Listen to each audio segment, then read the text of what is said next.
بسم الله الرحمن الرحيم وإذ قالت الملائكة يا مريم إن الله اصطفاك وطهرك واصطفاك على نساء العالمين يا مريم اقنتي لربك واسجدي واركعي مع الراكعين ذلك من أنباء الغيب نوحيه إليك وما كنت لديهم إذ يلقون أقلامهم أيهم يكفل مريم وما كنت لديهم إذ يختصمون إذ قالت الملائكة يا مريم إن الله يبشرك بكلمة منه اسمه المسيح عيسى بن مريم وجيها في الدنيا والآخرة ومن المقربين ويكلم الناس في المهد وكهلا ومن الصالحين قالت رب أنى يكون لي ولد ولم يمسسني بشر قال كذلك الله يخلق ما يشاء إذا قضى أمرا فإنما يقول له كن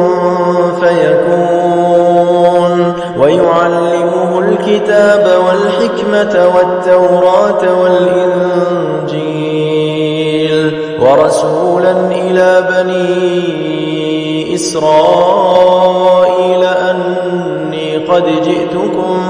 بآية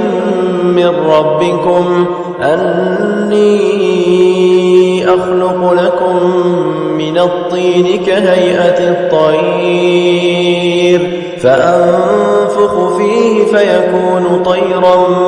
بإذن الله وأبرئ الأكمه والأبرص وأحيي الموتى بإذن الله وأنبئكم بما تأكلون وما تدخرون في بيوتكم إن في ذلك لآية لكم إن كنتم مؤمنين ومصدقا لما بين يدي من التوراة ولأحل لكم بعض الذي حرم عليكم وجئتكم بآية من ربكم فاتقوا الله وأطيعون إن الله ربي وربكم فاعبدوه هذا صراط مستقيم فلما أحس عيسى منهم الكفر قال من أنصاري إلى الله قال الحواريون نحن أنصار الله آمنا بالله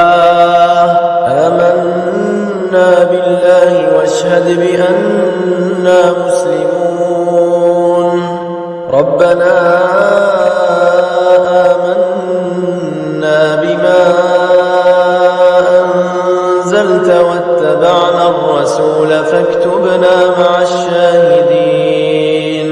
ومكروا ومكر الله والله خير الماكرين إذ قال الله يا عيسى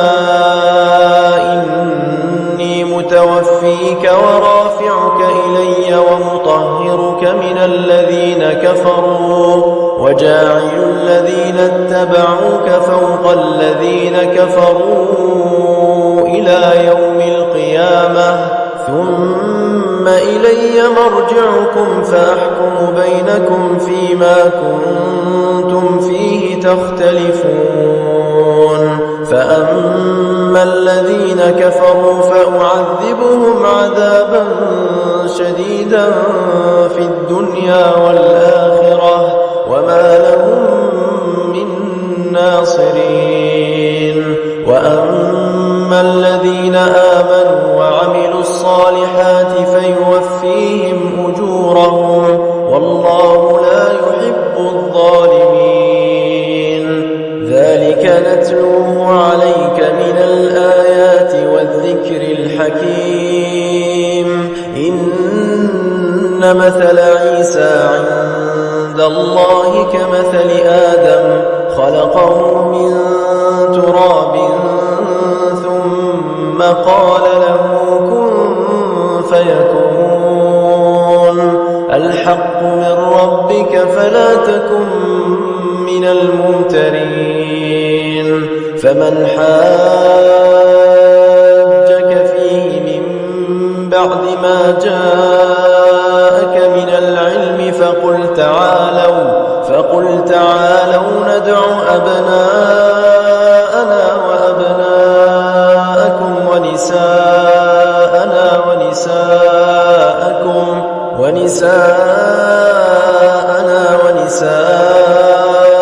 وأنفسنا وأنفسكم ثم نبتهل فنجعل لعنة الله على الكاذبين. إن هذا لهو القصص الحق وما من إله إلا الله وإن الله لهو العزيز الحكيم. فإن تولوا فإن الله عليم بالمفسدين. أعوذ بالله صدق الله